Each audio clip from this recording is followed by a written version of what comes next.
বিএনপির মতো সংগঠন থেকে যে জামাত শিবির রাজাকার এই মুহূর্তে বাংলা ছাড় এমন স্লোগান আমরা আশা করি না। কেন আমি বিএনপির কাছে একটা প্রশ্ন রাখতে চাই, বিএনপির ঊর্ধ্বতন নেতাকর্মীদের কাছে একটা প্রশ্ন রাখতে চাই। যখন জামাত ইসলাম আপনাদের সাথে জোট করে ক্ষমতায় ছিল, পার্লামেন্ট মেম্বার ছিল, তখন তো আপনারা রাজাকার বলেন নাই, তাহলে এখন কেন রাজাকার বলতেছেন?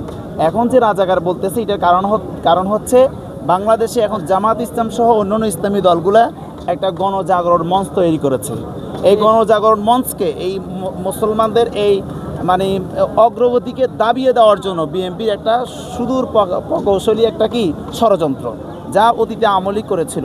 তো এই জন্য আমি বলবো যে দেখেন, আপনারা যে রাজাকার বলতেছেন আপনাদের মুখে এই কথা মানায় না। কেন আমাদের শহীদ জিয়াউর রহমান সাহেব যখন প্রেসিডেন্ট অফ বাংলাদেশ, তিনি যখন বাংলাদেশের প্রেসিডেন্ট ছিলেন, তখন তার প্রধানমন্ত্রী যিনি ছিলেন তিনি একদম কুখ্যাত একজন রাজাকার ছিলেন।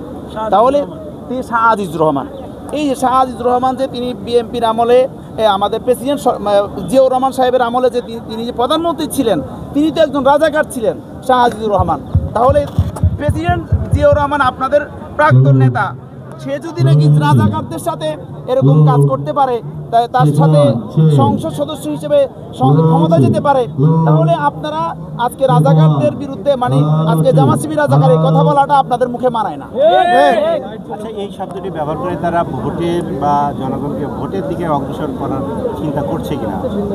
এটা তারা চাচ্ছে যে গোলা পানিতে মাছ শিকার করার জন্য। আসলে গোলা পানিতে মাছ শিকার করা যায় না। তারা এই জামাত শিবির রাজাকার বলে তারা মানুষের একটা সমর্থন নিতে চাচ্ছে, আসলে না। তারা কখনোই এই কাজে অগ্রসর হতে পারবে না। কেন? তারা চিন্তা করতেছে যে আমাদের জামাত সহ অন্যান্য দলকে আমরা জোটের মধ্যে নিয়ে টিস্যুর মতো ব্যবহার করেছি।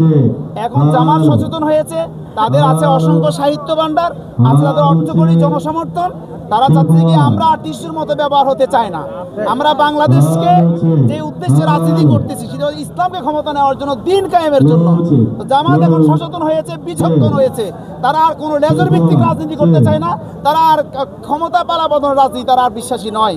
যার ফলে বিএনপি তাদের প্রতিপক্ষ, তারা চাঙ্গা যাতে না হতে পারে, মানুষকে ওই যে আওয়ামী লীগ যে স্লোগান দিয়ে ঘায়েল করতে চেয়েছিল জামাত শিবির রাজাকার, সেই স্লোগানটা এখন বিএনপির মুখে আমরা দেখতে পাচ্ছি। আমরা বিএনপি থেকে এমন স্লোগান আশা করি না। ঠিক আছে, ধন্যবাদ। আমার নাম মোহাম্মদ ওসমান গনি। আমি জামাতকে ভালোবাসি, জামাতের মুহিব্বির একজন। Thank you.